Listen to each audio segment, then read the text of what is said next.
BBC প্রবাহে আপনাদের সবাইকে স্বাগত জানাচ্ছি। আমি শারমিন রমা। শুরুতেই দেখে নেব আজ কি থাকছে। যুক্তরাষ্ট্রে ক্ষেপণাস্ত্র সংকটের অভিযোগ উড়িয়ে দিলেন ট্রাম্প। দাবি অস্ত্র ভান্ডারে কোনো ঘাটতি নেই। হরমুজ ইস্যুতে সমঝোতার দ্বার প্রান্তে ইরান, ওমান। মিশিগানে সিনেট প্রাইমারিতে আব্দুল সাইয়েদের জয়। বিপুল জনপ্রিয়তার কাছে হেরেছে ইসরায়েলি লবি আর কোটি কোটি ডলারের প্রচারণা। মহাশূন্যে 1 বছরেরও বেশি সময়ে ভাসার পর চাঁদে আছড়ে পড়ল স্পেস এক্স এর রকেট। দুশ্চিন্তার কারণ নেই বললেন বিজ্ঞানীরা। ইরানের সঙ্গে সাম্প্রতিক সংঘাতের পর যুক্তরাষ্ট্রের ক্ষেপণাস্ত্রের মজুদ বিপজ্জনকভাবে কমে গেছে এমন প্রতিবেদনে ওয়াশিংটনে শুরু হয়েছে তীব্র বিতর্ক। গণমাধ্যমের দাবি, বিষয়টি নিয়ে প্রেসিডেন্ট ডোনাল্ড ট্রাম্প ও প্রতিরক্ষামন্ত্রী পিট হেগসেথের মধ্যে মতবিরোধও দেখা দিয়েছে। ট্রাম্প বলছেন, যুক্তরাষ্ট্রের অস্ত্রভান্ডারে কোনো ঘাটতি নেই। অন্যদিকে মধ্যপ্রাচ্যে উত্তেজনা কমাতে হরমুজ প্রণালী নিয়ে ইরান ও ওমানের সমঝোতা চূড়ান্ত পর্যায়ে পৌঁছেছে। চলতি বছরের ফেব্রুয়ারি থেকে চলছে ইরান যুক্তরাষ্ট্র যুদ্ধ। এই লড়াইয়ে প্রধান অস্ত্র হিসেবে মার্কিন বাহিনী ব্যবহার করছে বিভিন্ন ধরনের missile. Tomahawk cruise, precision strike সহ বিভিন্ন ধরনের মিসাইল ব্যবহার করছে যুক্তরাষ্ট্র। নানান সূত্রের বরাত দিয়ে এরই মধ্যে বিভিন্ন গণমাধ্যমের প্রতিবেদনে বলা হয়, কমছে যুক্তরাষ্ট্রের অস্ত্রের মজুদ। এবার এই নিয়ে উত্তেজনা ছড়িয়েছে প্রেসিডেন্ট ট্রাম্প এবং প্রতিরক্ষামন্ত্রী পিট হেগসেথের মধ্যে। এই ইস্যুতে প্রতিরক্ষামন্ত্রীর কাছে জবাব চেয়েছেন ট্রাম্প। সব অভিযোগ উড়িয়ে দিয়ে ট্রাম্পের দাবি, যুক্তরাষ্ট্র বিশ্বের যে কোনো অঞ্চলে সামরিক অভিযান চালানোর মতো সক্ষমতা এখনো ধরে রেখেছে।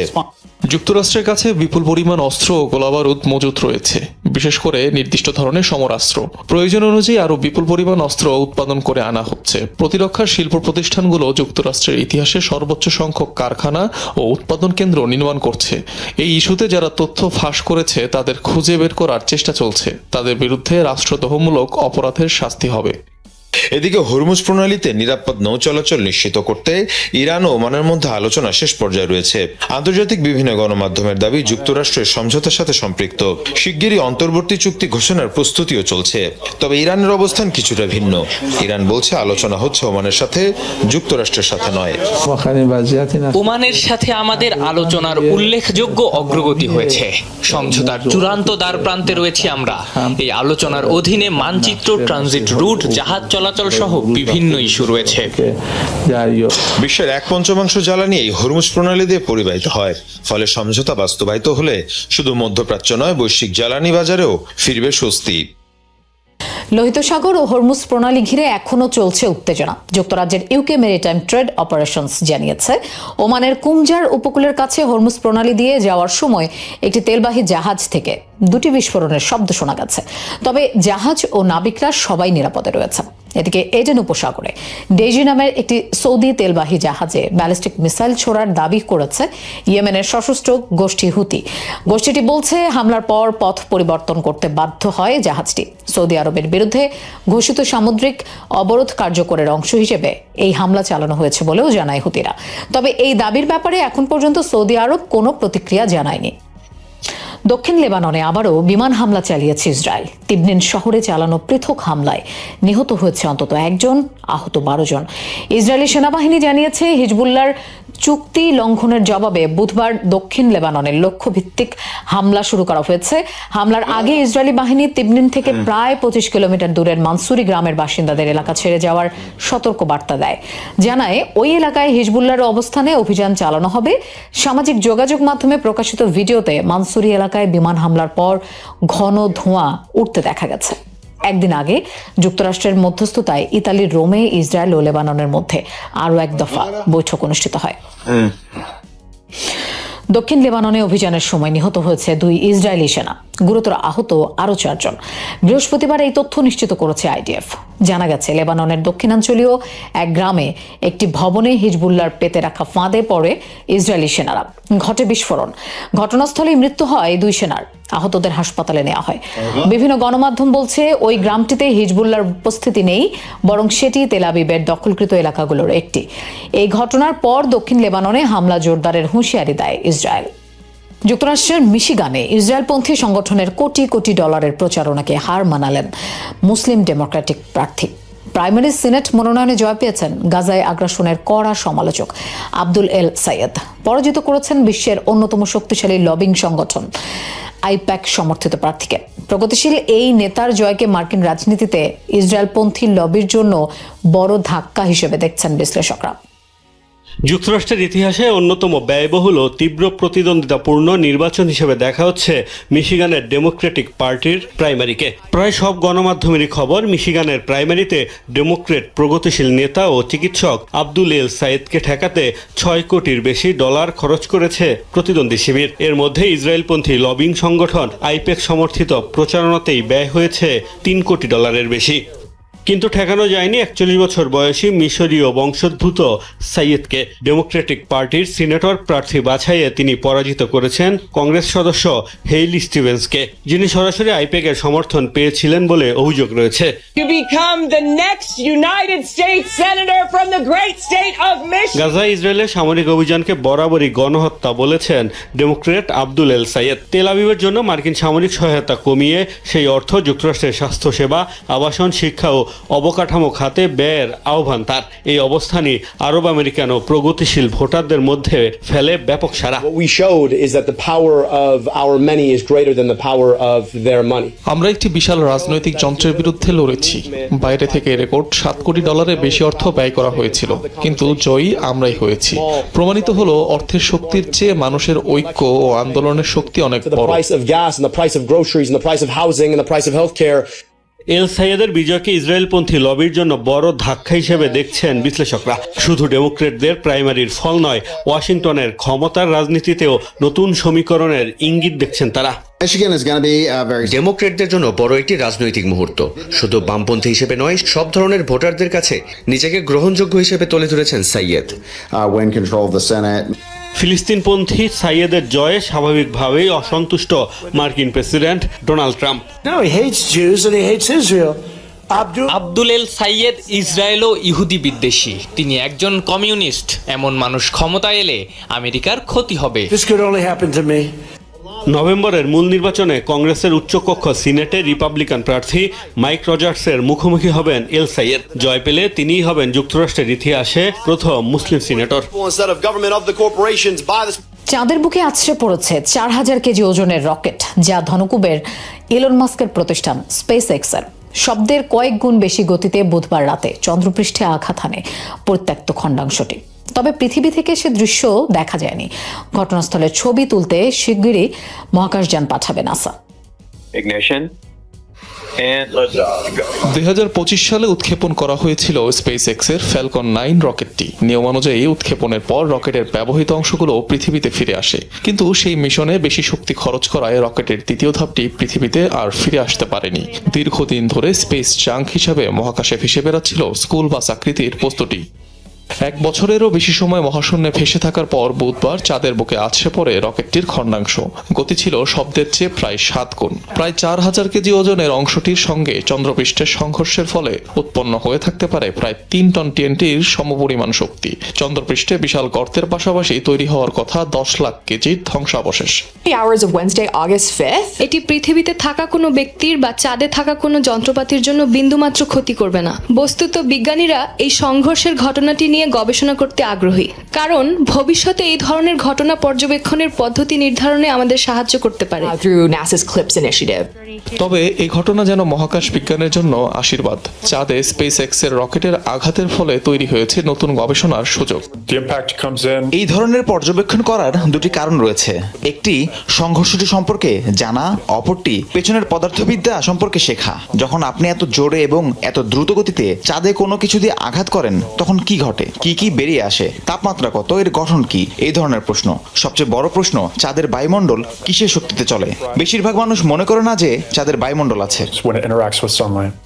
পৃথিবী থেকে টেলিস্কোপের মাধ্যমে ঘটনাটি দেখার সম্ভাবনা থাকলেও দৃশ্যমান কোনো চিহ্ন দেখতে পাননি জ্যোতির্বিজ্ঞানীরা, কেননা সে সময় বিশ্বের অনেক অঞ্চলে দিনের আলো ছিল। ফলে সংঘর্ষে তৈরি হওয়া ক্ষীণ আলোর ঝলক দেখা প্রায় অসম্ভব ছিল। আগামী কয়েকদিনের মধ্যে ঘটনাস্থলের ছবি তুলবে নাসার একটি মহাকাশযান। ভারতের উত্তর পূর্বাঞ্চলে বন্যা পরিস্থিতির আরও অবনতি হয়েছে। সবচেয়ে ক্ষতিগ্রস্ত আসামে আরও 6 জনের মৃত্যু হয়েছে। এতে চলতি বন্যায় রাজ্যটিতে মোট প্রাণহানি 95 জনে দাঁড়িয়েছে। রাজ্যের 14টি জেলায় এখনও সর্বোচ্চ সতর্কতা জারি করা হয়েছে। হাজার হাজার মানুষ আশ্রয় কেন্দ্রে অবস্থান করছেন। উদ্ধার ও ত্রাণ কার্যক্রম চালিয়ে যাচ্ছে এনডিআরএফ, এসডিআরএফ এবং সেনাবাহিনী। আসামের পাশাপাশি অরুণাচল, মেঘালয় এবং উত্তর পূর্ব ভারতের আরও কয়েকটি এলাকায় নদীর পানি বিপদসীমার উপরে রয়েছে। টানা বৃষ্টিতে উত্তরপ্রদেশের কয়েকটি জেলায় বন্যা পরিস্থিতির অবনতি হয়েছে। বিভিন্ন স্থানে গঙ্গা ও যমুনার পানি বিপদসীমার উপর দিয়ে প্রবাহিত হচ্ছে। এদিকে ভারী বৃষ্টির কারণে বন্যা ও জলাবদ্ধতা হয়েছে পশ্চিমবঙ্গ ও দিল্লির বিভিন্ন এলাকায়। মাঝ আকাশে নাটকীয় পরিস্থিতির মুখোমুখি হলেন মার্কিন প্রেসিডেন্ট ডোনাল্ড ট্রাম্প। তাকে বহনকারী হেলিকপ্টার আকাশে ওড়ার পরপরই খুব কাছাকাছি চলে আসে যাত্রীবাহী একটি বিমান। এতে বড় ধরনের ঝুঁকির শঙ্কা তৈরি হয়, যদিও শেষ পর্যন্ত নিরাপদেই দূরে সরে যায় দুটো উড়োযান। প্রেসিডেন্টকে বহনকারী উড়োযান উড্ডয়নের সময় হোয়াইট হাউসের নিকটবর্তী বিমানবন্দরে সাধারণত ফ্লাইট ওঠানামা বন্ধ থাকে। তবে এই দিন এই নিয়ম কেন মানা হয়নি তা নিয়ে শুরু হয়েছে বিতর্ক। মঙ্গলবার পড়ন্ত বিকেল হোয়াইট হাউসের দক্ষিণ প্রাঙ্গণ এলিপস থেকে উড্ডয়ন করে মার্কিন প্রেসিডেন্টকে বহনকারী মেরিন ওয়ান হেলিকপ্টার। গন্তব্য ছিল জয়েন্ট বেস অ্যান্ড্রুজ। সেখান থেকে লস অ্যাঞ্জেলেসের উদ্দেশ্যে বিমানে ওঠার কথা ছিল ডোনাল্ড ট্রাম্পের, কিন্তু হঠাৎই নিকটবর্তী রোনাল্ড রিগান ন্যাশনাল বিমানবন্দর থেকে আকাশে ওড়ে যাত্রীবাহী আরেকটি ফ্লাইট। মাত্র 1 মিনিটের ব্যবধানে একই আকাশসীমায় চলে আসে দুটি উড়োযান। অথচ দুটি উড়োজাহাজের মধ্যে অন্তত 1.5 মাইল অনুভূমিক ও 500 ফুট উলম্ব দূরত্ব বজায় রাখার নিয়ম রয়েছে। তবে ঝুঁকি এড়িয়ে শেষ পর্যন্ত নিরাপদে দূরে সরে যায় উভয় উড়োযান, জানিয়েছে কেন্দ্রীয় বিমান সংস্থা। নিয়ম অনুযায়ী মার্কিন প্রেসিডেন্টের হেলিকপ্টার আকাশে উড়লে রিগান ন্যাশনাল বিমানবন্দর থেকে সাময়িকভাবে বাণিজ্যিক ফ্লাইট ওঠানামা বন্ধ রাখা হয়, কিন্তু এবার সেই প্রক্রিয়া অনুসরণ করা হয়নি। ঘটনার পরপরই তদন্ত শুরু করে সংশ্লিষ্ট কর্তৃপক্ষ। মেরিন ওয়ান আকাশে থাকা অবস্থায় কেন বাণিজ্যিক ফ্লাইটের কার্যক্রম বন্ধ রাখা হয়নি তা নিয়ে শুরু হয়েছে বিতর্ক। তবে নিরাপত্তা নিয়ে সব ধরনের উদ্বেগ উড়িয়ে দিয়েছে হোয়াইট হাউস। দাবি, মেরিন ওয়ানের পাইলটরা বিশ্বের সবচেয়ে দক্ষদের মধ্যে অন্যতম এবং পুরো যাত্রায় প্রেসিডেন্ট কোনো ঝুঁকির মুখেই পড়েননি। যুক্তরাষ্ট্রের নিউ ইয়র্কের একটি অ্যাপার্টমেন্টে ভয়াবহ বিস্ফোরণে প্রাণ হারিয়েছেন একজন, গুরুতর আহত হয়েছেন কমপক্ষে 21 জন। জানা যায় বুধবার হঠাৎ নিউ ইয়র্কের 5 তলা এক ভবনের 3 তলায় বিস্ফোরণ হয়। দ্রুতই আগুন ছড়িয়ে পড়ে পুরো অ্যাপার্টমেন্টে। 1 ঘন্টারও বেশি সময় ধরে জ্বলতে থাকে ভবনটি। অগ্নিকাণ্ডে দুর্বল হয়ে যায় ভবনটির কাঠামো। যে কোনো সময় ভবনটি পুরোপুরি ধসে পড়বে বলে শঙ্কা কর্তৃপক্ষের। হতাহতদের উদ্ধারে এই আগুন নেভাতে কাজ করছে 300 ফায়ার সার্ভিস কর্মী। দুর্ঘটনাস্থলে গুরুতর আহত হয়েছে অন্তত 3 জন কর্মী। বিস্ফোরণের সুনির্দিষ্ট কারণ জানা যায়নি এখনো। ভারতের প্রধানমন্ত্রী নরেন্দ্র মোদীর একটি ভিডিও সাময়িকভাবে ফেসবুক থেকে সরিয়ে দেওয়ার ঘটনায় ক্ষমা চেয়েছে মেটা। প্রতিষ্ঠানটির গ্লোবাল অ্যাফেয়ার্স প্রধান জোয়েল কাপলান জানিয়েছেন, এটি ছিল একটি প্রযুক্তিগত ত্রুটি এবং ভিডিওটি পরে পুনরায় ফিরিয়ে দেওয়া হয়েছে। ককরোচ জনতা পার্টির আন্দোলনের সময় দেশের যুব সমাজকে বার্তা দিয়ে একটি ভিডিও পোস্ট করেছিলেন প্রধানমন্ত্রী মোদী। ভিডিওটি সরিয়ে দেওয়ার ঘটনায় মেটার কাছে ব্যাখ্যা চেয়েছিল ভারতের তথ্য প্রযুক্তি বিষয়ক সংসদীয় স্থায়ী কমিটি। পাশাপাশি ইলেকট্রনিক্স ও তথ্য প্রযুক্তি মন্ত্রণালয়ের কর্মকর্তাদের সঙ্গে মেটার শীর্ষ নেতৃত্বের বৈঠকে সামাজিক যোগাযোগ মাধ্যমে শিশু নিরাপত্তা, ক্ষতিকর কন্টেন্ট নিয়ন্ত্রণ এবং ভারতীয় আইন মেনে চলারও বিষয়েও আলোচনা হয়। মেটা জানিয়েছে, ভবিষ্যতে এমন ভুল এড়াতে তারা প্ল্যাটফর্ম পরিচালনায় আরও সতর্ক থাকবে এবং ভারতীয় আইন মেনে প্রয়োজনীয় পদক্ষেপ নেবে। ফুকেট থেকে দিল্লিগামী এয়ার ইন্ডিয়ার একটি ফ্লাইট মাঝ আকাশে তীব্র টার্বুলেন্সে পড়ে আচমকা প্রায় 300 ফুট নিচে নেমে যায়। এতে আহত হন 17 জন। আহতদের মধ্যে 4 জন কেবিন ক্রু এখনও হাসপাতালে চিকিৎসাধীন। ঘটনার তদন্তে ব্ল্যাক বক্সের তথ্য সংগ্রহ করেছে ভারতের বিমান চলাচল নিয়ন্ত্রক সংস্থা। মঙ্গলবার ফুকেট থেকে দিল্লির উদ্দেশ্যে উড্ডয়ন করে এয়ার ইন্ডিয়ার ফ্লাইট AI2379। শুরুতে সবকিছু স্বাভাবিক থাকলেও কিছু সময় পরই মাঝ আকাশে তীব্র টার্বুলেন্সে পড়ে বিমানটি। প্রবল ঝাঁকুনিতে এক পর্যায়ে হঠাৎ প্রায় 300 ফুট নিচে নেমে যায় উড়োজাহাজটি। বিমানটি হঠাৎ নিচে নেমে যাওয়ায় অনেক যাত্রী আসন ছেড়ে শূন্যে ছিটকে পড়েন। কারোর মাথায় আঘাত লাগে, কারোর কানের পর্দা ক্ষতিগ্রস্ত হয়। কেবিনের ভেতর ছড়িয়ে পড়ে তীব্র আতঙ্ক। বিমানটি মাঝ আকাশে হঠাৎ থেমে গেল এবং উল্টে গেল। প্রায় 2-3 মিনিট ধরে এটি এভাবেই ঘুরছিল। আমার কোমরের নিচের অংশে আঘাত লেগেছে এবং আমার ভাইয়ের কাঁধে চোট লেগেছে আর তার কানের পর্দা ফেটে গেছে। আহত হয়েছে 17 জন যাত্রী ও কেবিন ক্রু। এর মধ্যে 4 জন কেবিন ক্রুর 2 জনের ঘাড় ও মেরুদণ্ডে গুরুতর আঘাত লেগেছে। তারা এখনও হাসপাতালে চিকিৎসাধীন। তবে আহত সব যাত্রীদের হাসপাতাল থেকে ছেড়ে দেওয়া হয়েছে। আহত অবস্থাতেও যাত্রীদের সেবা চালিয়ে যাওয়ায় কেবিন ক্রুদের প্রশংসা করেছেন ভারতের বেসামরিক বিমান পরিবহন প্রতিমন্ত্রী। ইনস্টাগ্রামে সেই ভয়াবহ মুহূর্তের বর্ণনা দিয়ে ভিডিও পোস্ট করেছেন এক যাত্রী। বিমানটি হঠাৎ প্রায় 300 ফুট নিচে নেমে যায়। যাত্রীরা শূন্যে ছিটকে যান, অনেকে আহত হন, ঘাড়ে ও মাথায় চোট পায় অনেকে। আমরা মৃত্যুর মুখ থেকে ফিরে এসেছি। ঘটনার কারণ জানতে তদন্ত শুরু করেছে ভারতের বিমান চলাচল নিয়ন্ত্রণ সংস্থা। দিল্লিতে অবতরণের পর বিমানটিকে আলাদা হ্যাঙ্গারে নিয়ে ককপিট ভয়েস রেকর্ডার এবং ফ্লাইট ডেটা রেকর্ডার সংগ্রহ করা হয়েছে। তদন্তকারীরা বলছেন, ব্ল্যাক বক্সের তথ্য বিশ্লেষণের পরই জানা যাবে কী কারণে এত ভয়াবহ টার্বুলেন্সের মুখে পড়েছিল বিমানটি। একই সঙ্গে ভবিষ্যতে এমন ঘটনা এড়াতে প্রয়োজনীয় ব্যবস্থা নেওয়ার কথা জানিয়েছে এয়ার ইন্ডিয়া কর্তৃপক্ষ। বিশ্লেষকরা বলছেন, টার্বুলেন্স বিমান চলাচলের পরিচিত একটি ঝুঁকি হলেও যাত্রীদের নিরাপত্তার জন্য সবসময় সিট বেল্ট বেঁধে রাখা অত্যন্ত গুরুত্বপূর্ণ। কারণ আকস্মিক টার্বুলেন্সের সময় অধিকাংশ আঘাতের ঘটনা ঘটে সিট বেল্ট না বাঁধা থাকলে। পাকিস্তানের সাবেক প্রধানমন্ত্রী ইমরান খানের কারাবন্দির 3 বছরে করাচিতে বিক্ষোভ করেছেন তার দল পিটিআইয়ের নেতাকর্মীরা। বিক্ষোভকারীদের ছত্রভঙ্গ করতে টিয়ার গ্যাস ছোড়ে পুলিশ, করা হয় লাঠিচার্জ। এ সময় বেশ কয়েকজন বিক্ষোভকারীকে আটক করা হয়। পুলিশের দিকে পাল্টা ইট পাটকেল ছোড়ে আন্দোলনকারীরা। এ সময় পরিস্থিতি আরো উত্তপ্ত হয়ে ওঠে। তবে পুলিশি অভিযানের পরও তারা আবারও জড়ো হয়ে সরকার বিরোধী স্লোগান দিতে থাকে। 2023 সালের 5 আগস্ট থেকে দুর্নীতির মামলায় 14 বছরের সাজা ভোগ করছেন ইমরান খান। যদিও অভিযোগ অস্বীকার করে আসছেন তিনি। সরকার বলছে, তার মুক্তির বিষয়টি কেবল আদালতের মাধ্যমেই নির্ধারিত হবে।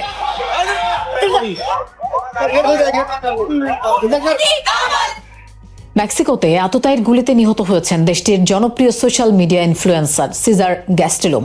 মঙ্গলবার সন্ধ্যায় দেশটির উত্তরাঞ্চলের শহর কুলিয়াকানের একটি রেস্তোরাঁর বাইরে বন্ধুদের সাথে লাইভ স্ট্রিমিং করছিলেন তিনি। এ সময় একটি মোটর বাইকে থাকা 2 ব্যক্তি খুব কাছ থেকে গুলি করে 24 বছর বয়সী সিজারকে।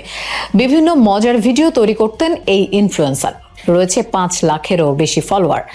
মেক্সিকোতে ইনফ্লুয়েন্সার খুনের ঘটনা এবারই প্রথম নয়।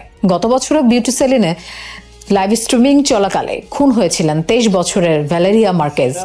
2024 সালের ডিসেম্বরে গুলিবিদ্ধ হয়ে মারা গিয়েছিলেন লিওবার্দো আইসপুরো। সিজারের খুনিদের সন্ধানে তদন্ত চলমান রয়েছে বলে জানায় কর্তৃপক্ষ। এ যাবৎকালে সূর্যের সবচেয়ে স্পষ্ট ও হাইরেজ ছবি প্রকাশিত হয়েছে সায়েন্স জার্নাল নেচারে। ছবিটি তোলা হয়েছে হাওয়াইয়ের মাউই দ্বীপে অবস্থিত যুক্তরাষ্ট্রের Daniel K Inoue solar telescope দিয়ে। এটি এখন পর্যন্ত সূর্যের উজ্জ্বল বহিস্তরের সবচেয়ে বিস্তৃত চিত্র।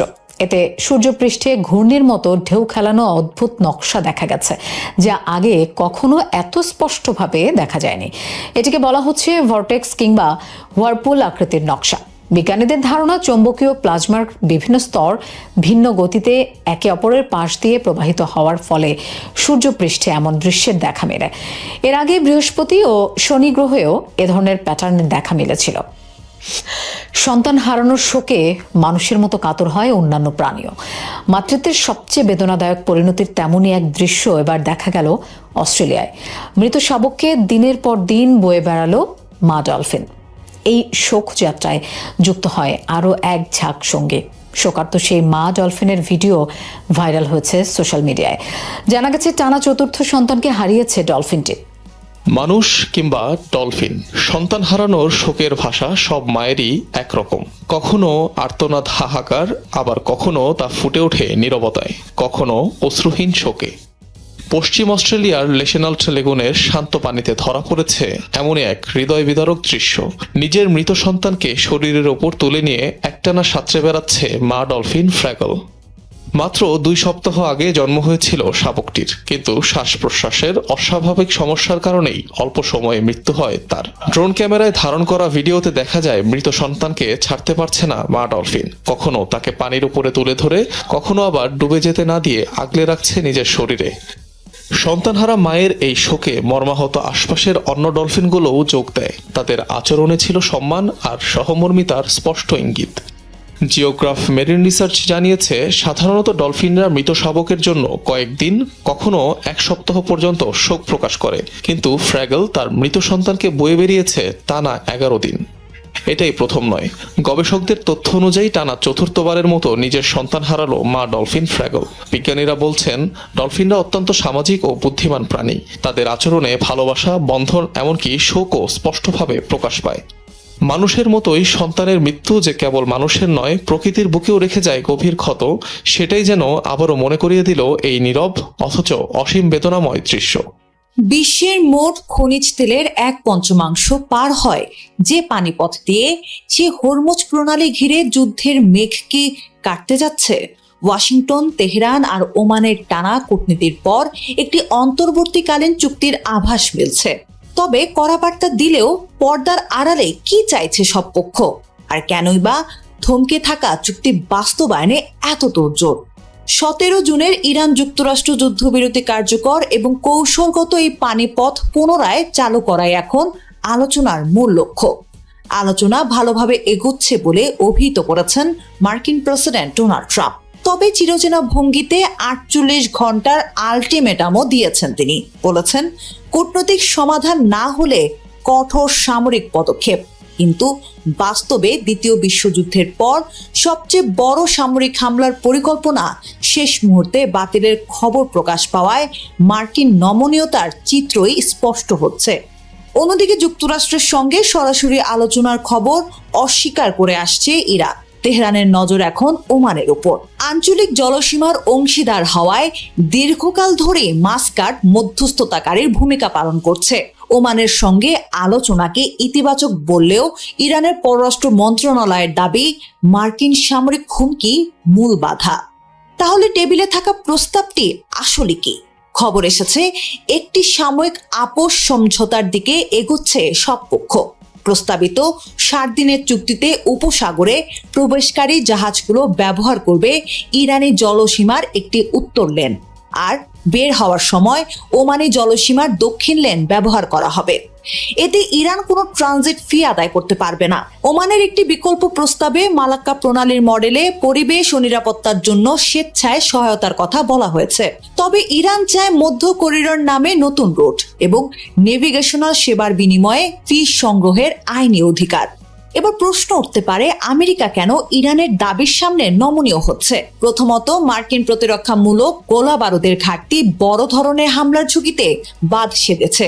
দ্বিতীয়ত, আন্তর্জাতিক বাজারের ভয়াবহ চিত্র। ফেব্রুয়ারিতে যুদ্ধ শুরুর আগে যেখানে দিনে 130টি জাহাজ চলত, সেখানে তা নেমে এসেছে মাত্র 8টিতে। প্রণালী বন্ধ থাকলে বিশ্বজুড়ে জ্বালানির দাম অস্বাভাবিক বাড়বে, যা যুক্তরাষ্ট্রের মধ্যবর্তী নির্বাচনে ট্রাম্প প্রশাসনের জন্য বড় রাজনৈতিক ধাক্কা হতে পারে। তবে ইরান চুক্তিতে সই করলেও থেকে যাচ্ছে আইনি জটিলতা। ওয়াশিংটনের একক নিষেধাজ্ঞা না উঠলে ইরানি কর্তৃপক্ষের সঙ্গে সমন্বয়ের সাহস করবে না আন্তর্জাতিক শিপিং কোম্পানিগুলো। ফলে বল শেষ পর্যন্ত মার্কিন প্রশাসনের কোর্টেই ফেরত যাবে। তাহলে হরমুজ চুক্তি কি মধ্যপ্রাচ্য সংকটের স্থায়ী অবসান ঘটাবে? এই বিষয়ে আশাবাদী নন বিশ্লেষকরা। হরমুজ প্রণালী খুলে দেওয়া মানেই সব সমস্যার সমাধান নয়, এটি কেবল একটি সাময়িক স্বস্তি। জুনের সমঝোতা স্মারকে ফিরে যাওয়া এবং পারমাণবিক কর্মসূচি নিয়ে মূল আলোচনার সূচনা মাত্র। লেবাননে ইসরায়েল হিজবুল্লাহ সংঘাত বা লোহিত সাগরে হুথিদের আক্রমণের মতো ইস্যুগুলো এখনো অমীমাংসিত। হরমুজের এই চুক্তি উত্তেজনা পারদ কিছুটা কমাতে পারে, তবে স্থায়ী শান্তির গন্তব্য এখনো অনেক দূরে। দীর্ঘদিনের অস্থিরতা কাটাতে পাকিস্তান নিয়ন্ত্রিত কাশ্মীরে আয়োজন করা হয়েছিল আইনসভা নির্বাচন। সেই নির্বাচন ঘিরেই এখন উত্তাল গোটা কাশ্মীর।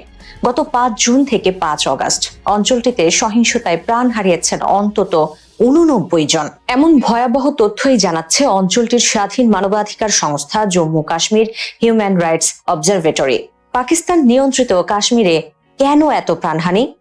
নির্বাচনের ফল বদলে দেবে কি রাজনৈতিক সমীকরণ? কাশ্মীর আন্দোলনের কেন্দ্রবিন্দুতে রয়েছে Jammu Kashmir joint Awami action committee JAAC।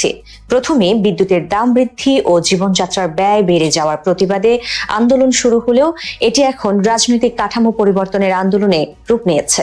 জনগণের প্রকৃত প্রতিনিধিত্ব নিশ্চিতে পাকিস্তান নিয়ন্ত্রিত কাশ্মীরের আইনসভায় মোট ৪৫টি আসনকে সংশোধন করার দাবি উঠেছে।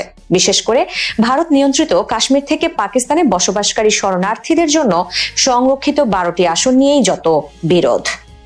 জেএএসির দাবি, এই আসনগুলোর কারণে পাকিস্তানের জাতীয় রাজনৈতিক দলগুলো সহজেই কাশ্মীরের আইনসভায় প্রভাব বিস্তার করতে পারে, কারণ এসব আসনের প্রতিনিধিরা এমন ভোটারদের মাধ্যমে নির্বাচিত হন যারা ওই অঞ্চলের স্থায়ী বাসিন্দা নন। আর এই দাবিতে নির্বাচন বয়কটের ঘোষণা দিয়েছে জেএএসি। অন্যদিকে পাকিস্তান সরকারের ভাষ্য, সংরক্ষিত আসনগুলো সংবিধান সম্মত, কাজেই এগুলো বজায় রাখা জরুরি, কারণ বিরোধপূর্ণ হলেও জম্মু কাশ্মীরের পুরো অঞ্চলই পাকিস্তানের। আর এই দ্বিমুখী অবস্থানের জেরেই এখন উত্তাল কাশ্মীর। সরকারের অভিযোগ, সহিংসতার মাধ্যমে নির্বাচন বানচালের চেষ্টা করছে জেএএসি, তাই সংগঠনটিকে নিষিদ্ধ ঘোষণা করে গ্রেপ্তার করা হয়েছে কয়েকজন নেতাকে। অন্যদিকে জেএসসির ভাষ্য, তাদের আন্দোলন শান্তিপূর্ণ এবং তারা শুধু রাজনৈতিক অধিকার ও প্রতিনিধিত্বের দাবিতে আন্দোলন করছে। তারা কখনো সশস্ত্র সংগঠন ছিল না, তাই সহিংসতার প্রশ্নই আসে না। অথচ মাঠে বাস্তবতা হলো দুপক্ষই রক্তক্ষয়ী সংঘাতে জড়িয়েছে। পরিস্থিতি নিয়ন্ত্রণে আনতে ইন্টারনেট বন্ধ করে দিয়েছে সরকার। একই সঙ্গে বিভিন্ন এলাকায় নিরাপত্তা বিধিনিষেধ জারি করা হয়েছে, ফলে পরিস্থিতি এখন ঘোলাটে।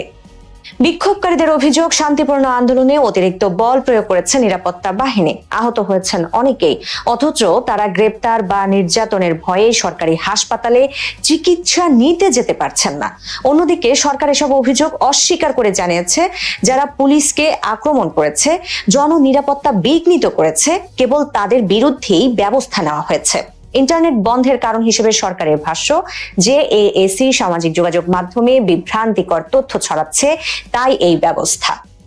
নিরাপত্তা পরিস্থিতি এবং ভারী মৌসুমী বৃষ্টির কারণে এবার ৩ ধাপে নির্বাচন অনুষ্ঠিত হচ্ছে। এর মধ্যে ২৭ জুলাই ও ২ অগাস্টের নির্বাচন হয়ে গেছে, বাকি কেবল ১০ অগাস্টের শেষ ধাপের নির্বাচন। তবে এ পর্যন্ত ঘোষিত ফলাফলে ৩৪টি আসনের মধ্যে ২৪টিতে জয় পেয়েছে প্রধানমন্ত্রী শাহবাজ শরীফের দল পিএমএলএন, যা আজাদ কাশ্মীরের সরকার গঠনে দলটিকে শক্ত অবস্থানে রেখেছে। আজাদ কাশ্মীরের নির্বাচন শেষ হওয়ার পর আগামী ১৭ অগাস্ট পাকিস্তানের জাতীয় পরিষদের অধিবেশন ডাকার কথা ভাবছে সরকার। তবে তার আগে কাশ্মীর আইনসভা নির্বাচনে সংরক্ষিত ১২টি আসন ঘিরে যা হয়ে গেছে তা নাড়িয়ে দিয়েছে গোটা পাকিস্তানকেই। তাছাড়া এখনো উত্তপ্ত পুরো অঞ্চল, যা ভাবাচ্ছে শাহবাজ শরীফের সরকারকে। শেষ পর্যন্ত সংরক্ষিত এই ১২টি আসনের কি হয়, সেটাই এখন দেখার বিষয়। ফিফা সভাপতি জিয়ান্নি ইনফান্তিনো কি অবশেষে ফুটবলের সর্বোচ্চ পদে তার নিয়ন্ত্রণের সীমা অতিক্রম করে ফেলেছেন? বেসরকারি বিনিয়োগকারীদের কাছে ফিফার টুর্নামেন্টের শেয়ার বিক্রি করার এক গোপন ও বিতর্কিত পরিকল্পনা ফাঁস হওয়ার পর বিশ্ব ফুটবলে চরম নাটকীয়তা তৈরি হয়েছে। তীব্র সমালোচনার মুখে ইনফান্তিনো ভুল স্বীকার করে ক্ষমা চেয়েছেন, তবে সাফ জানিয়ে দিয়েছেন তিনি পদত্যাগ করছেন না। কিন্তু এই অভূতপূর্ব বিতর্কের পেছনে আসল কারণ কি, আর কেনই বা ইউরোপীয় ফুটবলের নিয়ন্ত্রক সংস্থা উয়েফা তার উপর থেকে আস্থা হারিয়েছে? ঘটনার সূত্রপাত ফিফা ফরওয়ার্ড এন্টারপ্রাইজ বা এফএফই নামের একটি সাবসিডিয়ারি সংস্থা গঠনের প্রস্তাবকে কেন্দ্র করে।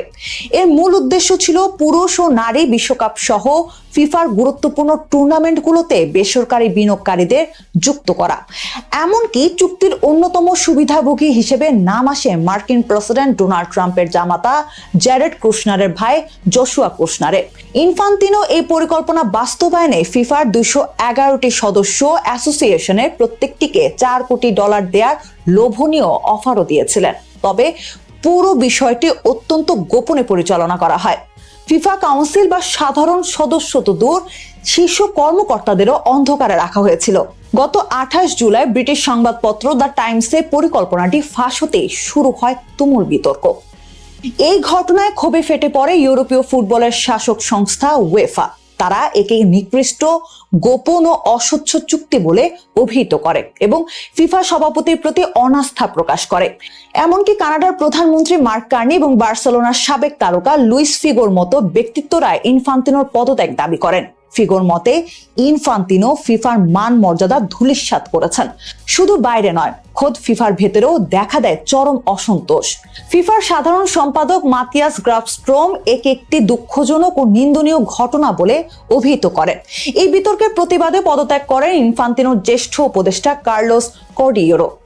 চাপ সামলাতে মরক্কোর রাবাতে পরিচালনা পর্ষদের জরুরি বৈঠক ডাকেন ইনফান্তিনো। সেখানে নিজের ভুল স্বীকার করে যৌথ চিঠিতে ক্ষমা প্রার্থনা করেন তিনি ও গ্রাফস্ট্রোম। প্রতিশ্রুতি দেন ভবিষ্যতে এমন ঘটনা আর ঘটবে না। বৈঠক শেষে ফিফা এক বিবৃতিতে ইনফান্তিনোর প্রতি তাদের পূর্ণ সমর্থন পুনর্ব্যক্ত করে। ফলে উয়েফা এবং বেশ কয়েকটি ইউরোপীয় দেশ ইতোমধ্যে তার থেকে সমর্থন তুলে নিয়েছে এবং আইনি ব্যবস্থার হুমকিও দিয়েছে। তাহলে ইনফান্তিনো কিভাবে টিকে আছেন? ইনফান্তিনোর মূল ক্ষমতার ভিত্তি এশিয়া ও আফ্রিকার অপেক্ষাকৃত ছোট দেশগুলো। ফিফা ফরওয়ার্ড কর্মসূচির বিপুল আর্থিক অনুদানের কারণে মিশর, মরক্কো বা ফিলিপাইনের মতো দেশগুলো এখনো তার প্রতি অনুগত। 2027 সালের সভাপতি নির্বাচনে জয়ের জন্য 211টি ভোটের মধ্যে 106টি ভোটের প্রয়োজন, যা ইনফান্তিনোর ঝুলিতে পৌঁছানো অসম্ভব নয়। সবাইকে শুভকামনা জানিয়ে আমি শারমিন রমাজ এখানে বিদায় নিচ্ছি। ভালো থাকবেন।